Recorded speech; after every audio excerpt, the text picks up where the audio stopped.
जोहार दोस्तों, एक बार फिर इस वीडियो के माध्यम से जेएसएससी से रिलेटेड एक महत्वपूर्ण जानकारी बताने जा रहा हूँ। तो जेएसएससी के ग्रेजुएशन लेवल के जो भी वैकेंसी आती है उसका एग्ज़ाम पैटर्न झारखंड सरकार ने चेंज कर दिया है, जो आज झारखंड गजट में प्रकाशित किया गया है।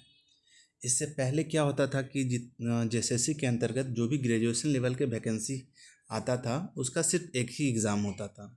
उसके बाद जो भी प्रोसेस होता था एक एग्ज़ाम के बाद, या डीवी हो या मेडिकल हो, तो वो होता था।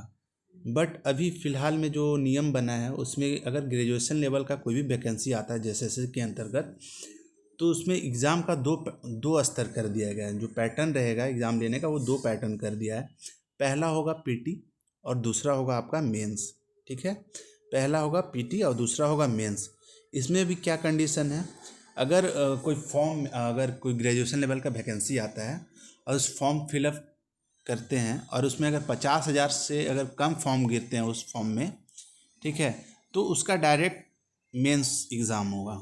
अगर 50,000 से ज़्यादा फॉर्म अगर भरा जाता है तो तभी ये कंडीशन लागू होगा कि पीटी और मेंस दोनों होगा। ठीक है, तो झारखंड सरकार ने ये नया नियम बनाया कि पीटी और मेंस दो होंगे अगर ग्रेजुएशन लेवल का वैकेंसी अगर जेएसएससी में आता है तो। इसके साथ ही झारखंड सरकार ने ये भी इसमें मेंशन किया है कि जो पीटी होंगे तो पीटी में क्या क्या क्वेश्चन पूछेंगे और पीटी के लिए क्या क्या सिलेबस रहेगा आपका।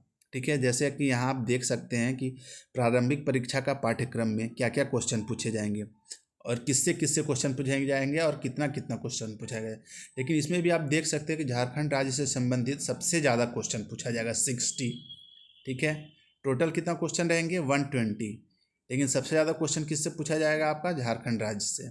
ठीक है, तो झारखंड का जानकारी बहुत ही, अगर उसको रिवीजन बार बार करते हैं तो ज़्यादा ही क्वेश्चन इससे पूछा जाएगा, तो आपके लिए फ़ायदा रहेगा। ठीक है, और आप देख सकते हैं कि समान ज्ञान में क्या क्या सिलेबस है, क्या क्या से क्वेश्चन पूछे जा सकते हैं, झारखंड राज्य से क्या पूछे जाते हैं फिर सामान्य गणित से क्या पूछे जाते हैं, ये सारा सिलेबस यहाँ पे मेंशन किया हुआ है आपका। ठीक है, इसके बाद आता है कि प्रारंभ परीक्षा के अंतर्गत न्यूनतम अंक संबंधी प्रावधान।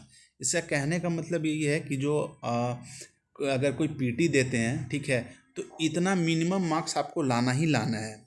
जैसे अगर हम यहाँ पे आदिम जनजाति को ही लेकर चलते हैं तो अगर 100 नंबर का अगर टोटल नंबर ऑफ क्वेश्चन जो 100 है और मार्क्स भी 100 है, तो उसमें मिनिमम कितना क्वेश्चन आपको सही करना है 30। अगर आप 30 इससे ज़्यादा अगर 30 से कम लाते हैं तो आपका कैंडिडेचर वहीं भी फेल हो जाएगा, मतलब आपका चेक नहीं किया जाएगा कॉपी। ठीक है, अगर इससे ज़्यादा लाते हैं तो अगर इसके बाद अगर आदिम जनजाति के अंतर्गत जो भी कट ऑफ रहेगा वो क्रॉस करते हैं तभी आपका चेक किया जाएगा।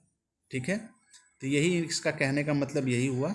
ठीक है, और जेएसएससी से रिलेटेड या जेपीएससी से रिलेटेड अगर कुछ भी अगर अदर कोई इन्फॉर्मेशन अगर आएगा तो इस वीडियो के माध्यम से बताया जाएगा। ठीक है, तो फिलहाल के लिए इतना ही। अगर अच्छा लगा हो तो लाइक एंड सब्सक्राइब कर दीजिएगा। ठीक है, धन्यवाद।